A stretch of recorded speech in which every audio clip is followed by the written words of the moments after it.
इस कार्यक्रम के प्रसारण सहयोगी हैं श्री दिगंबर जैन बड़ा मंदिर, B73B, सेक्टर 27, नोएडा, उत्तर प्रदेश। संरक्षक श्री महावीर जैन, संरक्षक डॉक्टर SP जैन, संरक्षक श्री राकेश जैन, अध्यक्ष श्री पवन कुमार जैन, उपाध्यक्ष श्री निर्मल कुमार जैन, सचिव श्री अजय जैन, कोषाध्यक्ष श्री सुभाष चंद्र जैन, महासचिव श्री चंद्र प्रकाश जैन, प्रबंधक श्री सुबोध कुमार जैन, सदस्य श्री संदीप जैन, सदस्य श्री प्रमोद जैन, सदस्य श्री दिनेश जैन, सदस्य श्री राजीव जैन, सदस्य श्री MP जैन। ते हमारे जगाए गुरु के चरणों में जब से है आए, सोए भाग्य हमारे जगाए। कर दो ऐसा जतन हो समाधि मरण आप द्वारा, गुरुवर शत शत नमन हो हमारा। अपने गुरु की महिमा क्या गाऊं, उनको हृदय में अपने बसाऊं। अपने गुरु की महिमा क्या गाऊं, उनको हृदय में अपने बसाऊं। सम्यक दर्शन खिले मोक्ष टिकट मिले गुरु के द्वारा, गुरुवर शत शत नमन हो हमारा। रेखा माँ की शुभ घड़ी आई, ऐसे पुत्र की जननी कहलाई।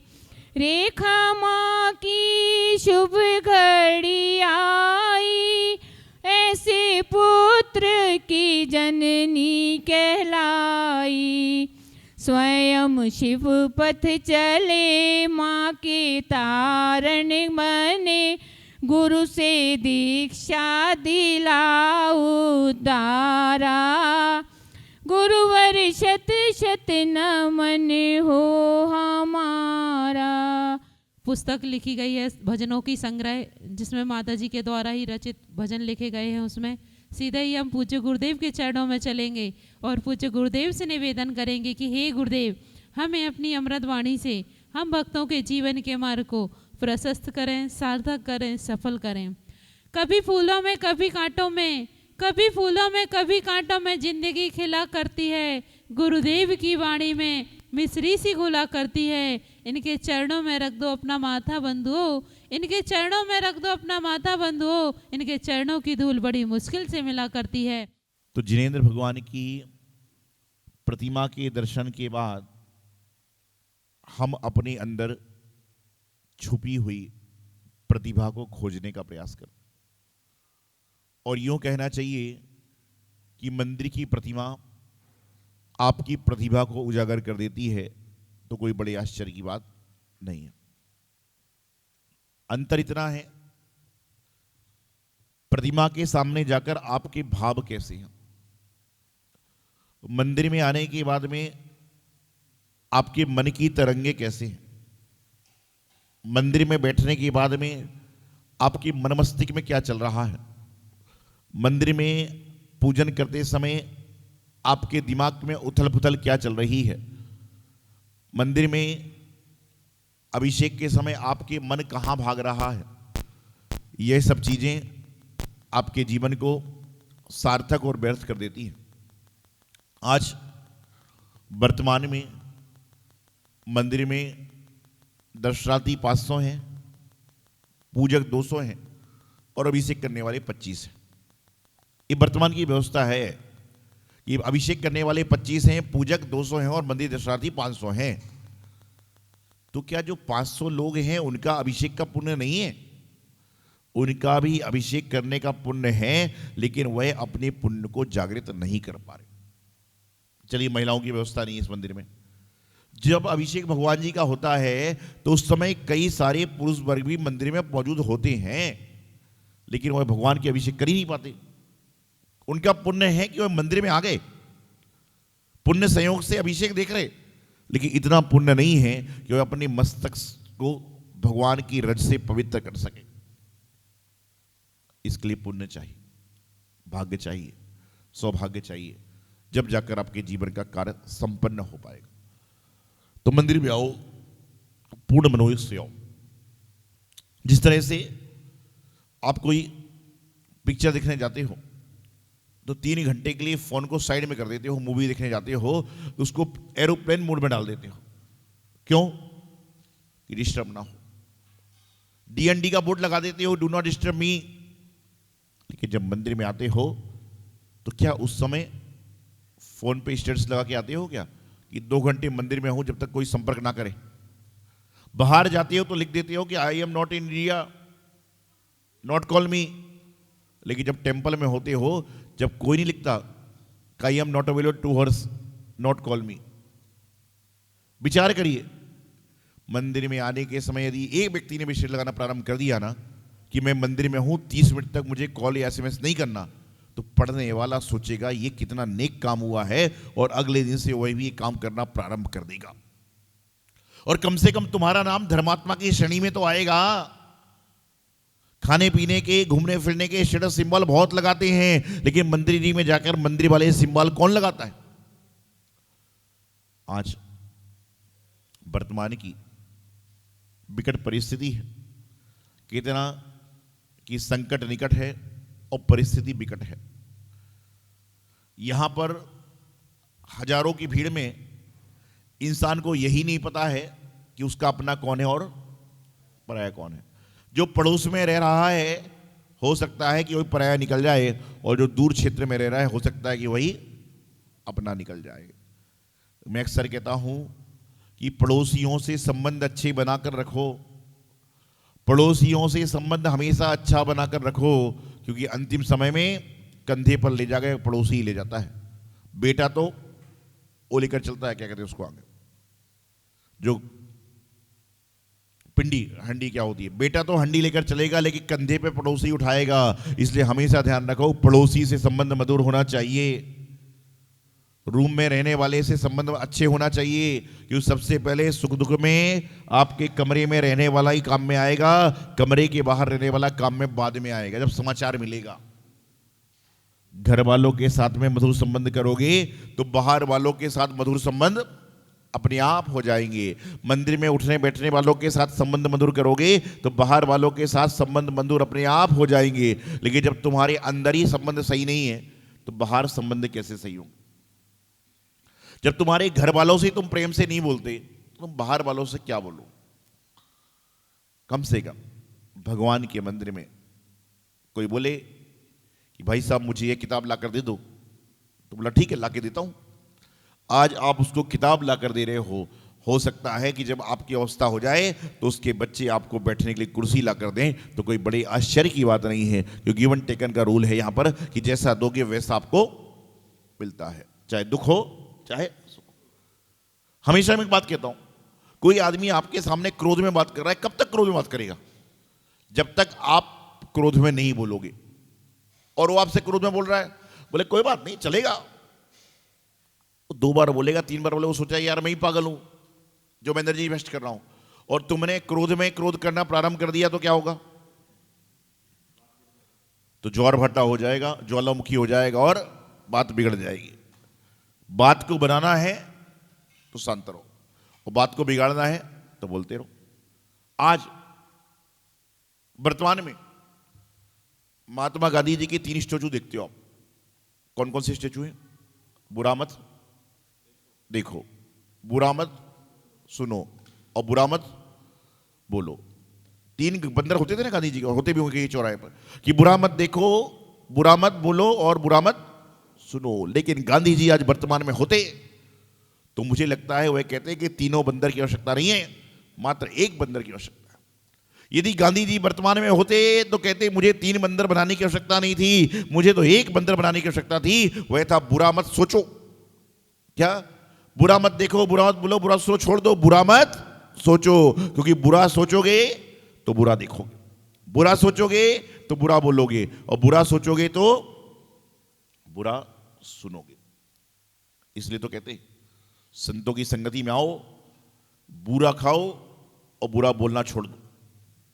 अब तुम बुरा खाते नहीं हो, इसलिए बुरा बोलते हो। अच्छा खाओगे, अच्छी बात निकले। जीवन लंबा है और इस लंबे जीवन में पता नहीं कौन सा व्यक्ति कब हमारा सहयोगी बन जाए। इसलिए कभी भी कहते हैं ना, जानवर भी सामने से जा रहा है, उसको भी क्रोध से मत देखो, क्योंकि हो सकता है तुमने उसको क्रोध से देख लिया और रात के समय वो तुम्हारे पीछे लग गया तो फिर मुश्किल हो जाएगा काम। अच्छे काम करिए।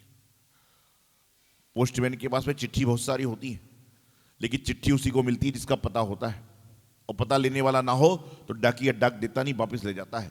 इसी प्रकार से परमात्मा के पास सुख बहुत है, परमात्मा के पास सुखों का भंडार है, अनंत सुख परमात्मा के पास हैं। लेकिन सुख किसको मिलेंगे? जिसका उस पर एड्रेस होगा। हर किसी को सुख नहीं मिलेगा। दुख किसको मिलता है? जिसका उसमें एड्रेस होता है। तो सुख और दुख दोनों चल रहे हैं। कहते हैं, भजन में भी कहते हैं, सुख दुख दोनों रहते हैं जिस जीवन एक गांव, कभी धूप तो कभी छांव, ऊपर माला पासा फेंके नीचे पड़ते ताव, कभी धूप तो कभी छांव। ये जीवन है, कभी धूप है, कभी छांव है, कभी दुख है, कभी सुख है, कभी ठंडा है, कभी मौसम है। अभी देखो, मैं जब पंखों की ओर देखता हूँ ना, एसी पंखों की ओर देखता हूँ, तो मैं सोचता हूँ कि कैसे बेचारे सुनसान में बैठे हुए, और 5 महीने बाद मंदिर के आदमी बोलेंगे, भैया एक आदमी बैठा तो एसी को चालू कर रखा है, और अभी तो गलती से पंखे का बटन दब जाए सारे वाले क्या कर दिया। ये समस्या है, ये जीवन है कि इंसान कभी सुखी नहीं है, क्योंकि उसने जिस वस्तु में सुख मान रखा है वह सुख नहीं है, बल्कि सुख का आभास है। सुख तो कहां पर है? वह तो जिनेंद्र भगवान के चरणों में है, कि जो व्यक्ति जिनेंद्र भगवान के चरणों में है उसको जीवन में दुख आ ही नहीं सकता। बशर्ते बात इतनी सी कि जीवन में सच्चा अनुभव करना चाहिए। सच्चे सुख का अनुभव कैसे हो? तुम परमात्मा के पास जाते हो, हे भगवान मेरे बच्चे की शादी हो जाए। चलो भाई, भगवान की कृपा से शादी हो गई। हे भगवान शादी तो हो गई, अब एक आध संतान भी हो जाए। चलो संतान भी हो गई। हे भगवान संतान तो हो गई, अब उसका अच्छे स्कूल में दाखिला भी हो जाए। चलो दाखिला भी हो गया। हे भगवान 10वीं 12वीं में अच्छे नंबर आ जाएं, वो भी आ गए। अब हे भगवान अच्छे कॉलेज में एडमिशन भी हो जाए और कुछ दिनों बाद उसकी शादी भी हो जाए। तो तुम भगवान से यही मांगते हो क्या यार? अरे एक बार मांगो भगवान से, बार बार क्या मांगते हो? एक बार मांग लो, 2 बार मांगो, बार बार परिवार के। अरे भगवान से ही कहो कि भगवान हमें कुछ नहीं चाहिए, हे प्रभु हमें कुछ नहीं चाहिए, हमें तो आपके चरणों में विनती करने आया हूं कि जो मेरे लायक हो, जो मेरे परिवार के लायक हो, वह मुझे दे देना, बस मैं इसमें संतुष्ट हूं। लेकिन आज लोगों की व्यवस्था अलग है। कहते ना, तुम प्रभु दीन दयाल, मैं दुखिया संसार। कि हे प्रभु तुम तो दीन दयाल हो, लेकिन मैं संसारी हूं, दुखिया हूं। ये मंदिर में लगता है, और जैसे ही बाहर चाट पकौड़ी की दुकान पे जाते हो तो सारा दुख गायब। कुल्फी की दुकान पे जाके सारा दुख गायब। मंदिर में ही दुख है, मंदिर में तकलीफ है, मंदिर में परेशानी है, और बाहर सारा गायब। एक बार एक महिला, बुजुर्ग महिला, मैं महिला इसलिए बोल रहा हूं, दादी नहीं बोलता हूं आजकल। राजीव भाई, एक बार ऐसा हुआ, माता जी आहार करने जाती हैं साथ में, एक मंदिर में आहार चल रहा था, लगभग 75 साल की महिला। इन्होंने उससे कहा कि दादी जी थोड़ा सड़क जाइए, उसने नहीं सुना। इन्होंने कहा आंटी जी थोड़ा सड़क जाइए, उसने नहीं सुना। फिर उन्होंने कहा भाभी जी थोड़ा सड़क जाइए, उसने कहा अच्छा मुझसे कह रहे थे, पहले क्यों नहीं कहा? दादी बोला नहीं सुना, आंटी बोला नहीं सुना, भाभी जी बोलने से तुरंत सुन लिया। ये आदमी पता नहीं क्या सोच रहा है। कहते ना, उम्र 80 की लेके दिल बचपन का। तो एक बुजुर्ग महिला जो भी है भगवान के चरणों पहुंची। भगवान समस्या में हूं, दुखी हूं, तकलीफ में हूं। भगवान के पास से बताइए क्या तकलीफ है, क्या दुख है? घर में धन संपदा नहीं है। बोले और क्या है? बोले मेरी आंख अंधी हूं, दिखता नहीं है। बोले और क्या दुख है? बोले बच्चे की शादी को 8 साल हो गए, पोता पोती नहीं है। भगवान बोले अच्छा। भगवान बोले मैं तुम्हें एक वरदान दे सकता हूं, एक, ओनली वन। आप सोचो, जिसकी आंख नहीं है, पैसा नहीं है, पोता पोती नहीं, वो क्या मांगेगी? आपके पास ऐसी स्थिति बन जाए तो आप क्या मांगने का प्रयास करोगे? आंख से दिखता नहीं है, जन्म से, खाने को रहने को पैसे रुपए नहीं है, मकान नहीं है, और संतान नहीं है, पोता पोती नहीं है, तो क्या मांगेगी महिला? आपको मिल जाए वरदान की एक चीज तो क्या मांगोगे बताओ? हर कोई अपना सोचता है। महिला ने कहा कोई बात नहीं भगवान, अब मुझे दे तो रहे हो, मेरी सुनी तो, मेरी भावनाओं को समझा तो। बोले क्या मांगना चाहती है? बोले मैं तो एक ही वरदान मांगना चाहती हूं कि एक बहुत बड़े आलीशान मकान में मैं अपने पोते पोतियों को सोने चांदी के बर्तन में खाता हुआ देखूं, और मुझे कुछ नहीं चाहिए। इस कार्यक्रम के प्रसारण सहयोगी थे श्री दिगंबर जैन बड़ा मंदिर, B73B, सेक्टर 27, नोएडा, उत्तर प्रदेश। संरक्षक श्री महावीर जैन, संरक्षक डॉक्टर SP जैन, संरक्षक श्री राकेश जैन, अध्यक्ष श्री पवन कुमार जैन, उपाध्यक्ष श्री निर्मल कुमार जैन, सचिव श्री अजय जैन, कोषाध्यक्ष श्री सुभाष चंद्र जैन, महासचिव श्री चंद्र प्रकाश जैन, प्रबंधक श्री सुबोध कुमार जैन, सदस्य श्री संदीप जैन, सदस्य श्री प्रमोद जैन, सदस्य श्री दिनेश जैन, सदस्य श्री राजीव जैन, सदस्य श्री MP जैन।